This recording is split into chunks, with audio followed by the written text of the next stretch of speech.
figured something cool about YouTube, but the way that I've been saying it in my outro just doesn't make it work, so I'm just gonna say it now. Please like this video. Do you see that? Isn't that cool? There's like a rainbow thingy going around. Isn't that awesome?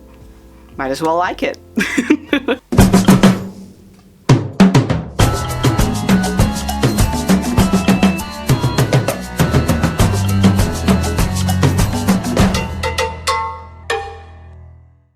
Hi guys, welcome back to my Therian territory. You may call me Thorn, and in today's video I want to talk about common ways to trigger alter-human shifts. Whether that be Therianthropic shifts or Otherkin shifts or any type of shifts out there. I'm sure many of you in the alter-human community know what shifts are, but if you don't, I recommend checking out the video in the description where I explain what shifts are and what type of different shifts there are out there. I also wanted to give out two very massive disclaimers because I can already sense the amount of people coming to this video thinking that they are now going to become Therians.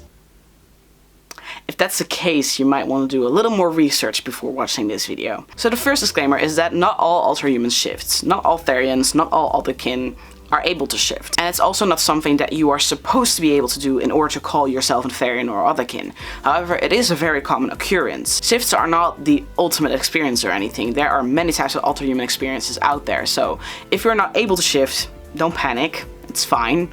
Like, it doesn't make you less of an alter-human or anything. The second disclaimer is a rather important one.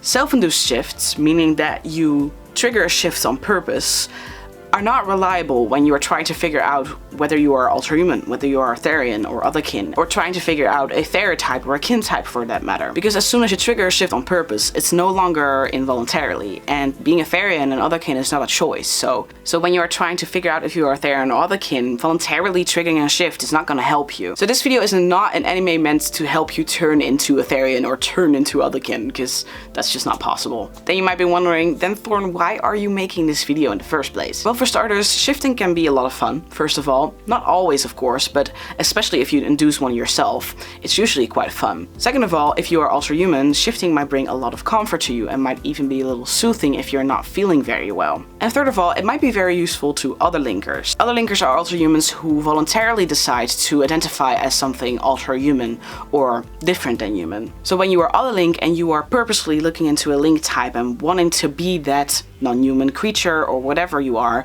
you might want to induce shifts on purpose. So this list might really help with that. So without any further ado, let's get to the list of common ways to trigger shifts. Number 1, nature. Of course, this kind of depends on the type of alter-human that you are, so we might as well also just call it habitat. However, what I'm trying to say is that in order to induce a shift, in order to feel a little more animal-like or feel a little more non-human in any way whatsoever, it might be really beneficial to go to a place where you feel a lot at home, that feels a lot more like you are in the habitat of your non-human identity. I'm a Therian and I identify as a wolf, and so going out into the forest or any nature whatsoever often makes me very shifty. It really gives me the type of mindset like I actually live here and that this is actually my territory and that I have to protect it. And that kind of feeling just immediately pulls me into a mental shift pretty much all the time. But if you are, for example, an aquatic alter-human, going underwater, going swimming, for example, may be more beneficial to you. If you are a spacey being, of course we cannot just randomly go in space, but you can maybe go to an open field where a lot of stars are visible at night. That may also maybe trigger a shift. Number 2, music. Music is one of the first things I usually hear when I hear people talking about triggering a shift. This is mostly because music brings you into settings. It can really transport you to a different place. It can bring out a lot of emotions and a lot of feelings that may feel a little more closer to your alter-human identity. Of course, this will heavily depend on the genre, and it may also work a little reversing at times, because if you listen to certain genres, it might even make you feel a little more human. So you could figure out for yourself if there are certain types of music, certain types of genres that make you feel more shifty. For me personally, this would be more pagan, Celtic, Viking-like music, or maybe even some alternative rock music. Sometimes that also gets me shifty. But if I want to feel more human while I'm shifty during a time that's not very useful to me, then I might listen to more pop kind of songs. I actually have a Therian music playlist as well as a lesser known Otherkin music playlist on my YouTube channel that you might want to check out. The Therian music playlist is actually divided over different genres, so you might really be able to figure out what type of genres really work for you. But both playlists contain songs that are in some way or another about not fully identifying as human or identifying as an animal or a non-human being.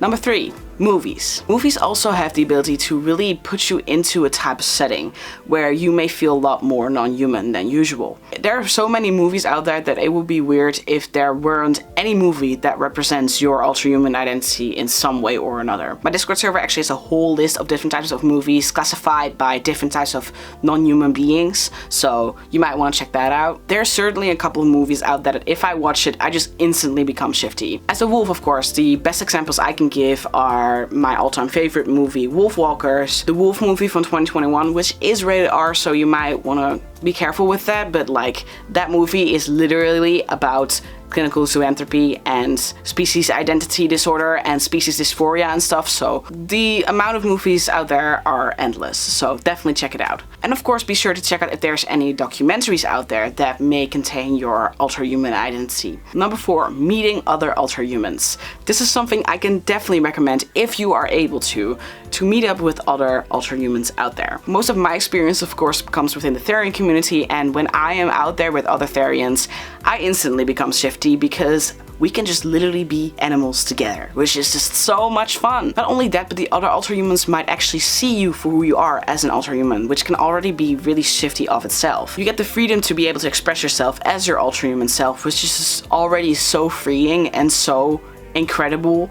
It's almost impossible not to get shifty during such times. Number 5. Fake it till you make it. You might be surprised about this one because, you know, shifts aren't really meant to be faked. However, what for some might be a little beneficial is to actually fake it and pretend to be the non-human being that they are. By, for example, acting out the non-human behaviors or urges or instincts, etc. When you are actually an ultra-human, these types of behaviors will often come natural to you because that's just part of who you are and part of what you experience in the first place. If I were to go down on my knees on all fours, so to speak, and I would let my head lead me towards anything, I would eventually get a shift because that's just something that my wolf stereotype is used to doing, walking on all fours and letting the head lead towards anything like scents and stuff. So acting that out, pretending that I'm able to do so, will eventually lead to a shift anyway, because it will come natural to me. At some point it just doesn't feel like I'm pretending at all, it's just I'm acting out my actual instincts. Number 6 is doing the things that your stereotype or kin type often does. This is kind of related to the one I just mentioned, however,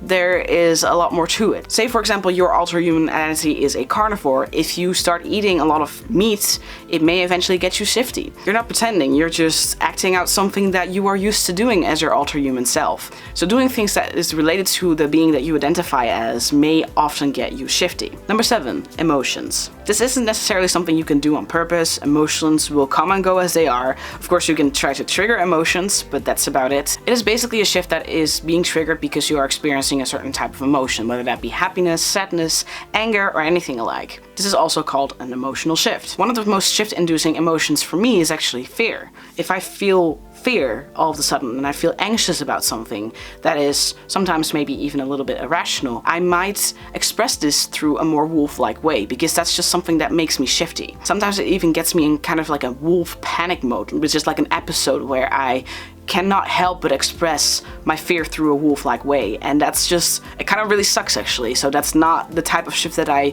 usually want to trigger on purpose.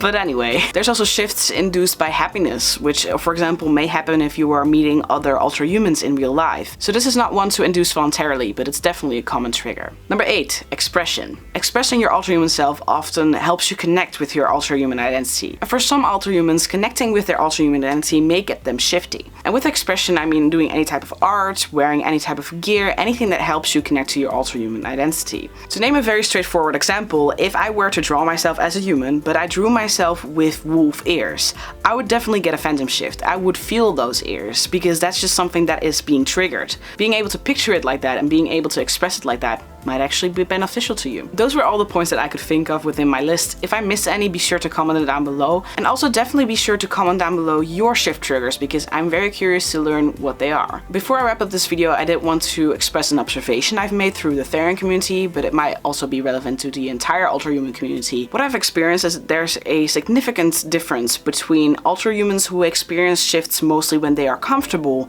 and ultra-humans who experience shifts when they are mostly stressed. Of course, there will also be ultra-humans who experience no change in frequency when it comes to being stressed or not being stressed, but I've noticed that some ultra-humans just are only able to shift when they are feeling very comfortable. And then there's also Alterhumans who experience shifts only when they are stressed and uncomfortable. I think I'm personally more of a stress shifter than a comfort shifter, because when I am shifting because of any type of stress, the shift is a lot more natural to me and a lot more instinctive, while when I'm shifting while I'm comfortable, it's often a little more induced and a little more just because I like it and just because it's for comfort. And there's of course absolutely nothing wrong with that, but you know, it just feels a little more natural when it's just out of instinct and out of stress. So I'd also really like to know if you guys experience any difference between shifting when you are stressed and shifting when you are comfortable. Let me know in the comments down below. Anyways, please like this video if you liked it and maybe comment down below. Or if you have any critique, you can also comment down below, of course. And if you really like my videos and want to see more in the future, perhaps consider to subscribe. And I'll be seeing you guys in my Therian territory in the next video. Bye. A massive thanks to my Therian territory members Alkira Wintermist, Basha Hex, Kristen Rebase, Shadow the Wolf, Jobo Gamer, Oz, Thomas, Voilo, and Waita. Join the Therian territory membership for early access, extra features and content, and more personal contact with me.